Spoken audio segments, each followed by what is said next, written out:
আসসালামু আলাইকুম। দেশ ও দেশের বাইরে থেকে যারা দেখতেছেন সবাইকে শুভেচ্ছা অভিনন্দন। আমরা আজকে চলে আসলাম একজন খামারের বাড়িতে, বিনোদপুর কলেজপাড়া মোহাম্মদ মাগুরা। আমাদের সবচেয়ে প্রিয় আব্দুল সালাম বিশ্বাস, দেশি গাভি। এই দেশি গাভিতে একটা ফ্রিজিয়ানদের ৫ বছর দিয়ে আসছিল, গতকালকে সন্ধ্যার সময় দিয়েছে।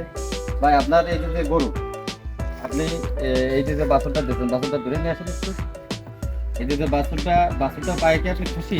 হ্যাঁ, আমি খুশি। এই যে আপনার তো মনে করেন যে ছোট একটা গায়, হ্যাঁ, ছোট একটা গায় আপনার যে মনে করেন যে হিসাবে বাছুর যা আল্লাহ দেশে খুব খুশি। আচ্ছা, আপনার কোন কোম্পানির বাছুর এটা? লালটি। লালতির কোম্পানির বাছুর না? আচ্ছা, লালতির কোম্পানির বাছুর পেয়ে যদি আপনি খুশি, হ্যাঁ। তাই তো আপনি লালতির সাথে থাকার ইচ্ছা অবশ্যই, আপনার। অবশ্যই। লালতিরের আপনি বাছুরগুলো দেবেন। অবশ্যই। যাক, ধন্যবাদ সালাম ভাইকে। যেতে লালতিরের একটা বাছুর পেয়ে খুব খুশি, এবং এটার একটা বিবরণ দিই।